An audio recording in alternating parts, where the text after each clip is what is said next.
You ever have your own son look you in the eye on Thanksgiving and tell you to get out of his home? I have. All because I said one honest sentence during his wife's live stream. He slammed his hand on the table and shouted, "Apologize to my wife or leave." I stood up calm as ever and smiled, because what he didn't know was that my next words wouldn't just silence the entire dining room.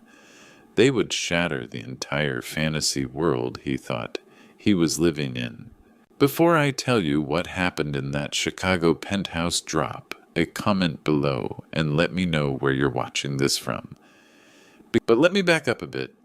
It was 4 o'clock on a cold Chicago afternoon when I stepped out of the elevator onto the 40th floor of one of those glass towers downtown. The hallway alone probably cost more than my house. Marble floors so shiny you could shave in them, and artwork that looked like someone sneezed on a canvas and called it genius. My son David answered the door wearing a suit that probably cost more than I used to make in a month back in my plumbing days. "Dad, you made it." He pulled me into one of those quick, nervous hugs that felt more like a business handshake. The kid was wound tighter than a $2 watch. "Wouldn't miss it, son," I said, stepping into what I can only describe as a magazine spread come to life. Floor-to-ceiling windows showed the whole city spread out below like a glittering carpet. The place was decorated for Thanksgiving, but not the kind I remembered from when David was growing up. This was all imported this and artisanal that. "Let me introduce you to everyone." David said, his voice carrying that forced cheer you hear at used car lots. The living room was full of people who looked like they'd stepped off a movie set. There was Madison, some lifestyle blogger with perfectly straight hair and a smile that never moved. Brad and Jennifer, who David whispered, were potential clients. And Marcus, a photographer adjusting professional lighting equipment like he was preparing for a magazine shoot. "Everyone, this is my father, Tony," David announced. I caught the way their eyes swept over my simple khakis and flannel shirt. Not mean exactly, but calculating. Like they were trying to figure out how I fit into their world of designer labels and perfect teeth. Sophia glided over in a dress that probably cost more than my monthly pension. Everything about her was camera-ready. The kind of woman who looked like she was always posing for a picture that might be taken.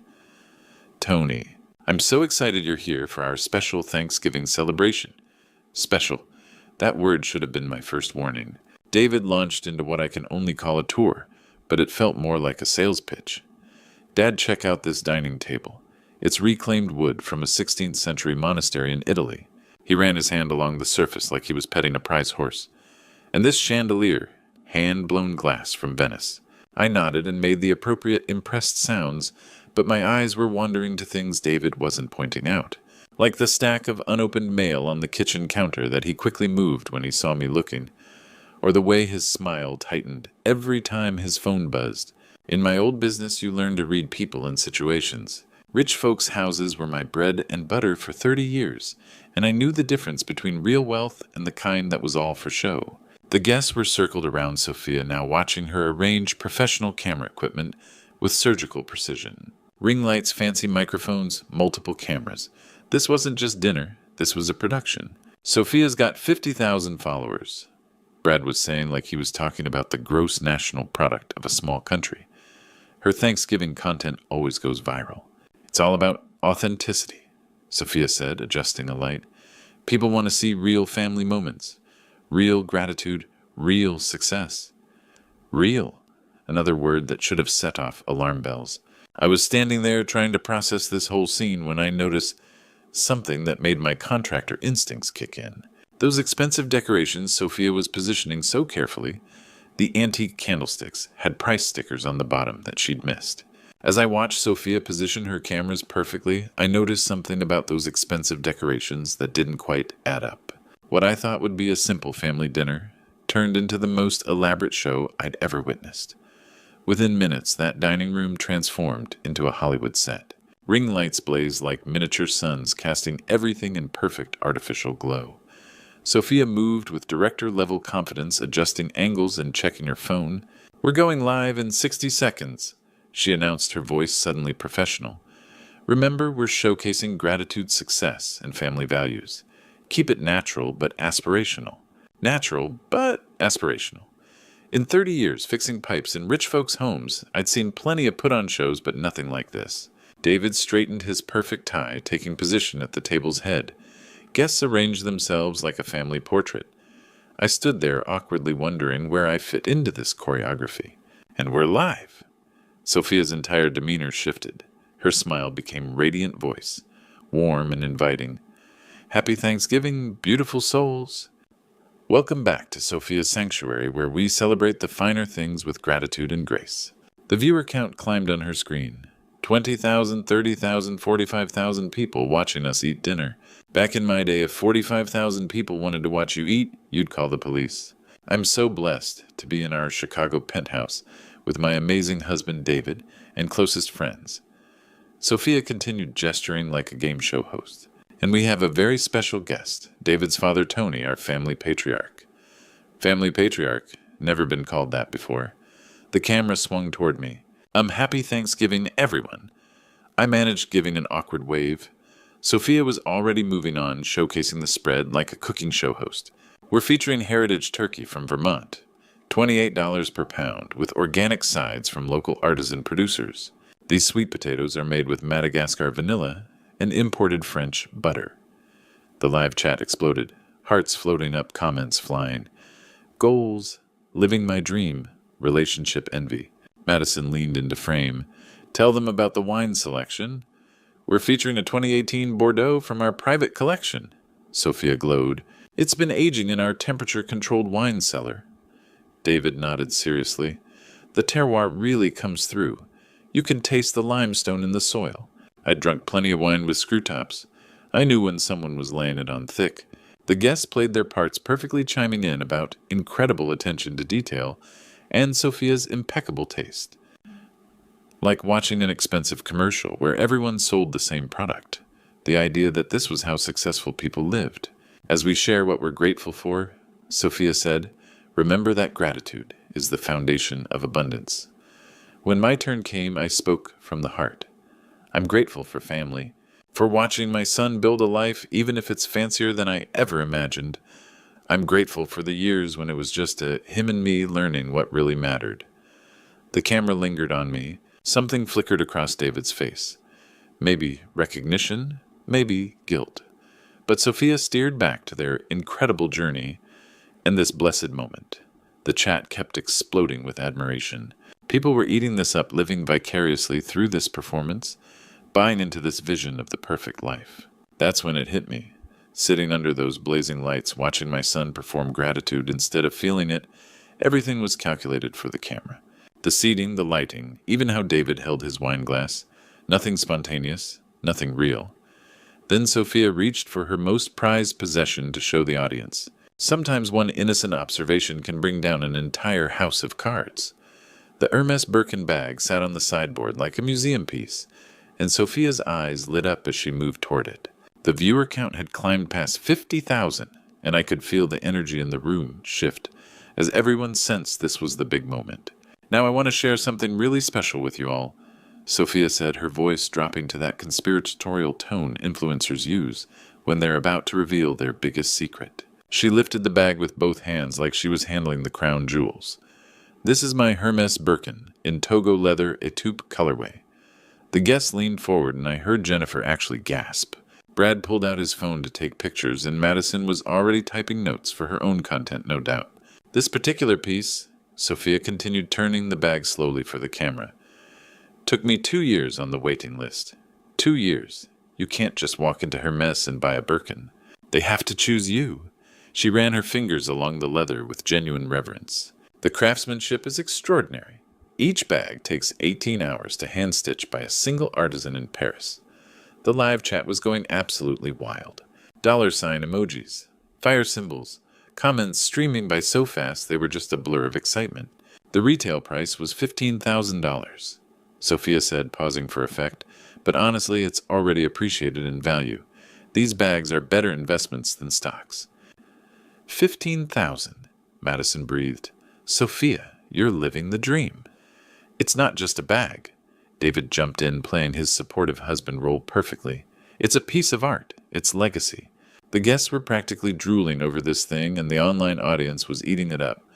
Comments about goals and inspiration and how they were saving up for their own Birkin someday. That's when my mouth got me in trouble. Huh, I said, squinting at the bag. That's funny. I could swear I saw that exact same bag at the outlet mall in Schaumburg last weekend. Same color, same size, had a big sale sign on it. $200. The silence that followed was the kind you hear right before a car crash. I kept talking because apparently I hadn't done enough damage yet. I remember thinking it was a nice-looking purse. My neighbor Betty was looking at one just like it. Of course, I figured it was one of those knockoff things they sell at the outlets. You know how they make those designer-looking bags for folks who can't afford the real deal. Sophia's face went through about 6 different colors in the span of 3 seconds. The guests exchanged glances that could have cut glass. David looked like he was about to throw up. But the real fireworks were happening online. The chat had exploded into chaos. Fake outlet mall called out.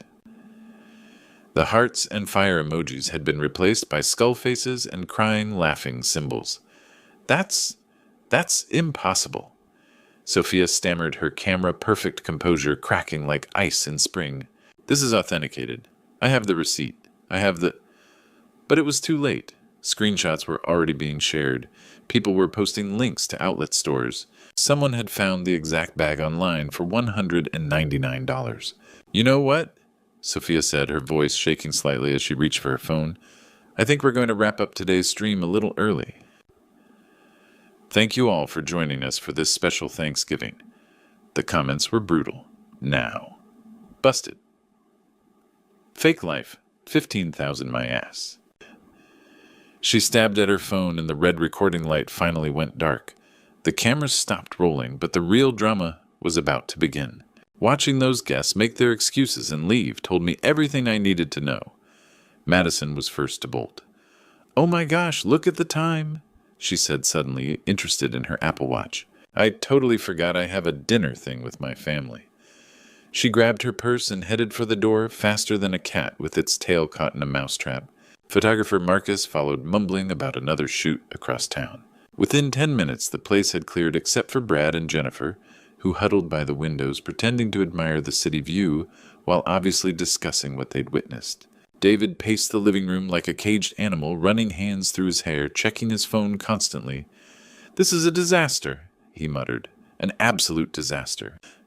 Sophia planted herself on the white leather couch, tears flowing, the kind designed to be seen. My career is ruined, she sobbed. 5 years building my brand, and it's gone because of one comment. One careless, thoughtless comment. She looked up with mascara-streaked eyes, and I felt something twist in my gut. I'd taught David that when you make a mistake, you own it. You don't blame others for telling the truth. I didn't mean any harm, I said quietly. I was just making conversation. Conversation. David spun around, face flushed red. Dad, do you have any idea what you've done? Sophia's got brand partnerships, sponsorship deals. People depend on her image being perfect. Perfect, I repeated. Built on a lie. That's when David really lost it. It's not a lie? So what if she got a good deal on a bag that doesn't make her fake? But even as he said it, I could see he didn't believe his own words. The kid I'd raised knew the difference between getting a good deal and pretending you'd paid $15,000 for something that cost $200. Brad and Jennifer tried looking invisible, but their ears were stretched in our direction. This was better than cable TV. My followers trusted me, Sophia continued, voice getting higher. They looked up to me. Now they're calling me a fraud, sharing screenshots, making memes. I'm being torn apart online because your father couldn't keep his mouth shut. Now hold on. I started, but David cut me off. No, Dad, she's right. He stood between us now, protecting her from me. You came into our home, our celebration, and embarrassed my wife in front of 50,000 people. Our home, our celebration, like I was some stranger who'd wandered in. I raised you better than this, son, I said. I raised you to value honesty over appearances. You raised me in a 2-bedroom apartment above a pizza shop. David's shot-back voice getting louder. You raised me to fix pipes and be satisfied with scraps. Well, I wanted more.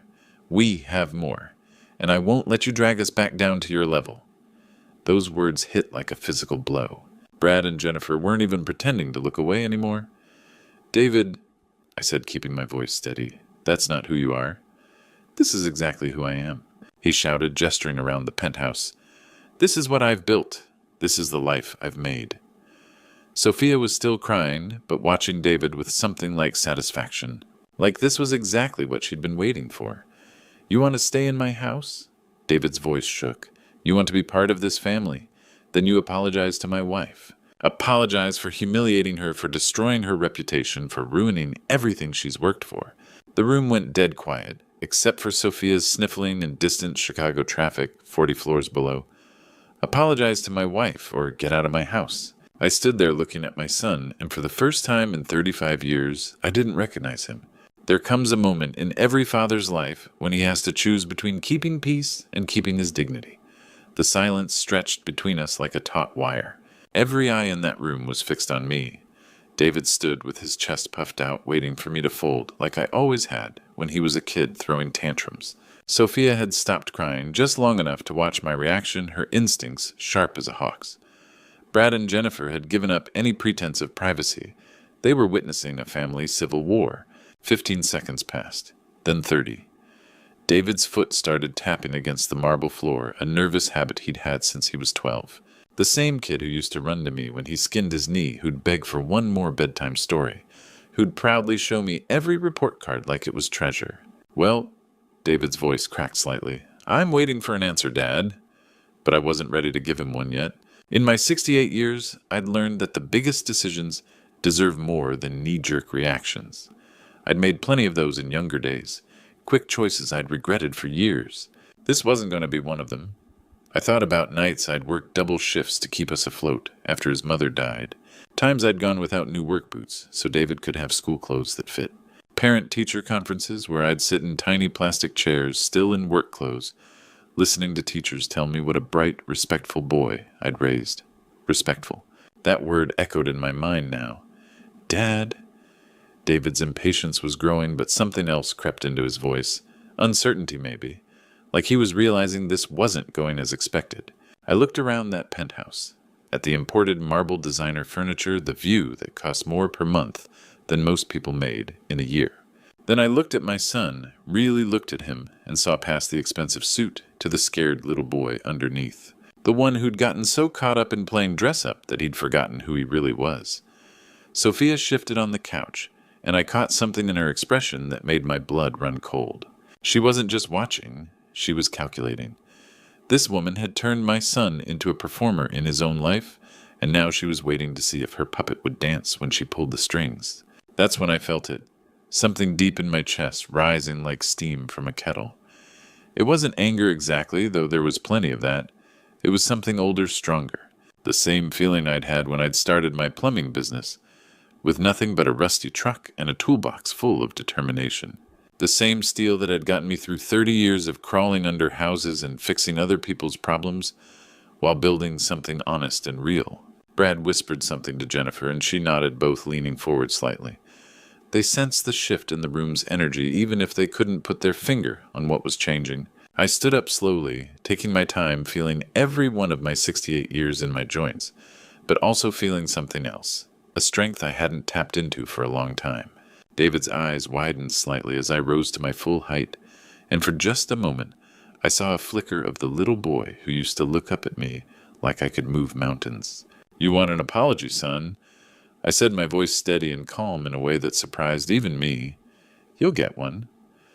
What I said next changed everything they thought they knew about me. "I'm sorry, David, that I let you live in a fantasy for so long." The words came out calm and measured, but they hit that room like a thunderclap. David's mouth opened slightly, his brow furrowing as he tried to process what kind of apology this was supposed to be. This wasn't the groveling he'd expected from his old man. "I'm sorry," I continued, my voice carrying a weight it hadn't held in years, "that I let you think I was just some broke plumber who got lucky with a few repair jobs." Sophia's tear-streaked face went very still. Brad and Jennifer exchanged glances, suddenly paying attention in a way they hadn't before. Something in my tone had shifted the entire energy of the room. "Dad, what are you talking about?" David's voice was smaller now, uncertain. "I'm talking about the truth, son. The truth I should have shared with you years ago." I walked over to the window, looking out at the Chicago skyline I'd helped build. "When you were growing up, I didn't want you to know about the money. I wanted you to learn the value of hard work, to understand that respect is earned, not bought. I turned back to face the room. I'm sorry I let you believe I was struggling to make ends meet while you were building this lifestyle. What money? David's voice cracked. Dad, you live in that same little house. You drive that old truck. I drive that truck because I like it. I live in that house because it's home. But David, do you have any idea how many buildings I've worked on in this city? How many property deals I've been part of over 30 years? The room was dead silent except for the distant hum of traffic far below. I'm sorry I never told you about the investment properties, the commercial real estate partnerships, the building contracts that came my way because people knew Tony Ricci did honest work. I paused, letting that sink in. I'm sorry I let you think I was poor while you were racking up debt, trying to impress people who don't matter. David's face went pale. Debt? What are you talking about? I'm talking about the credit cards you've maxed out, the business loans you can't make payments on, the mortgage on this place that you're 3 months behind on. My voice stayed steady, factual. I'm sorry I've been watching you struggle and pretend instead of teaching you that there's no shame in asking family for help. Brad's mouth was hanging open now. Jennifer was staring at me like I'd just revealed I was Superman. Sophia looked like she'd seen a ghost. How do you... David started, then stopped. How do I know, son, when you can't make your mortgage payments, the bank calls the cosigner. When you default on business loans, they contact the guarantor. I've been covering for you for 2 years, hoping you'd come to your senses and ask for help instead of digging deeper into this hole. The silence that followed was deafening. I'm sorry I enabled this charade by keeping you afloat financially while you pretended to be something you're not. I looked directly at Sophia, whose calculating expression had been replaced by fear. I'm sorry I let you both think you were fooling anyone. David slumped into one of those expensive chairs like all the air had gone out of him. You've been paying our bills. Not all of them. Just the ones that would have put you on the street. I walked back toward the center of the room, feeling the power dynamic, shifting with every step. But most of all, David, I'm sorry I never mentioned that I own this building. But that wasn't the only thing I'd been keeping from my son. The silence in that room was deafening as the pieces started falling into place. David stared at me like I'd just told him the sky was green. Brad and Jennifer looked like they were watching their favorite TV show finale. Sophia had gone from calculating to panic. You own the building, David repeated slowly. You own this building. 42 floors of prime Chicago real estate. Bought it in foreclosure 15 years ago. Good investment, as it turns out. David's mind was working, connecting dots he'd never looked for. The mortgage payments. When we were late. There is no mortgage, son. You're paying rent. Rent I've been covering when you couldn't make it. I sat across from him. I'm sorry I let you believe you were a homeowner when you're actually my tenant. Jennifer whispered to Brad, Oh my God. But that's not the worst part. The worst part is watching you spiral deeper into debt while putting on this show for strangers. Sophia found her voice. You've been spying on us. When someone can't pay their bills, the people they owe call the guarantor. I know about every credit card, every business loan, because I'm the one banks come to when you can't pay. David's hands shook. How much, what? How much do we owe? How much have you covered? I looked at my son and saw the scared little boy who used to have nightmares about being poor. David, in 2 years, I've covered $87,000 in missed payments. Credit cards, business loans, this apartment, that fancy car. Without my backing, you'd have lost everything 18 months ago. The number hit like a physical blow. Brad stepped backward. Jennifer's hand covered her mouth. 87,000, David whispered. Not counting monthly rent I've been waiving because you couldn't afford it. I leaned forward. Son, your entire lifestyle. This apartment designer clothes, fancy dinners you post online. It's all been subsidized by the broke plumber you told to get out.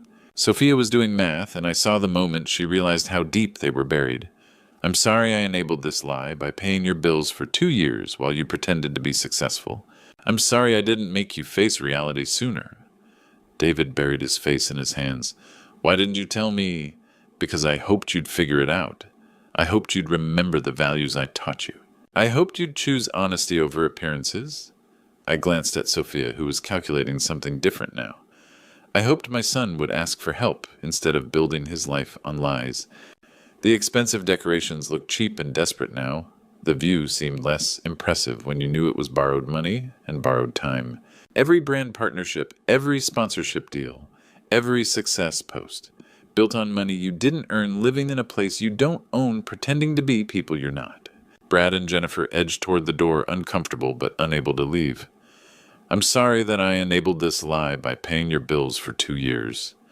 David looked up with red-rimmed, lost eyes. Dad, I don't know what to say. You don't have to say anything yet, son, because the biggest secret wasn't mine to tell, it was Sophia's. What came out next didn't just end their marriage, it ended their entire world. Sophia looked like a cornered animal, her makeup streaked with tears that had suddenly become real.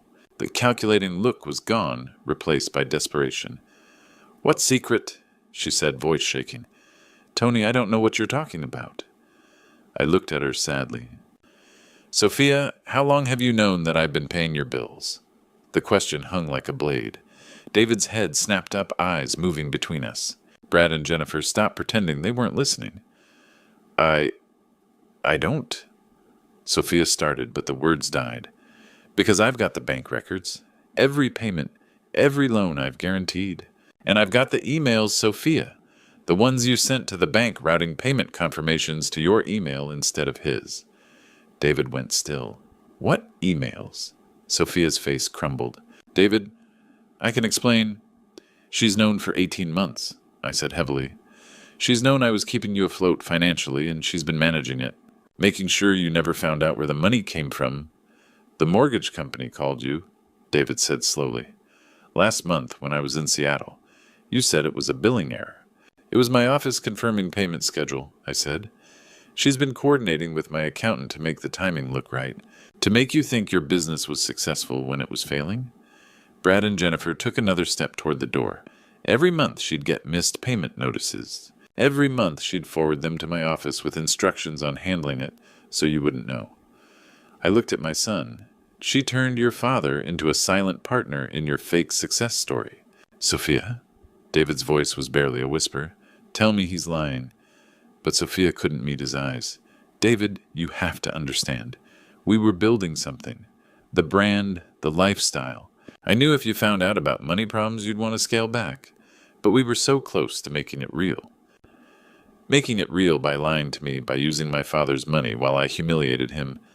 I was protecting our future. Sophia shot back desperately. Your father has real money. I thought if we built the brand big enough, we could pay him back and never need help again. You thought you could use my generosity to fund your fantasy until it became reality, I said quietly. It would have worked. We were getting bigger sponsorships, more followers. In another year, we could have been financially independent. Built on a lie, David said flatly. Our entire relationship, our marriage, all built on you lying to me about who was paying for it. The silence was different now. This wasn't tension. This was something breaking that couldn't be fixed. David walked to the window, staring out at city lights. When he turned back, his face was different. Older, sadder, but clearer. Sophia, pack your things, he said steadily. This marriage is over. Then he looked at me and I saw the son I'd raised. Dad, I'm so sorry. For everything. For how I treated you, for choosing her lies over your truth. I felt something tight in my chest loosen. David. No, let me finish. You've been taking care of me my whole life, and I repaid you by throwing you out of your own building for telling the truth. His voice cracked. I don't deserve your forgiveness, but I'm asking anyway. What happened next surprised all of us. 3 weeks later, I learned what Thanksgiving really means. The smell of regular grocery store turkey filled my little kitchen.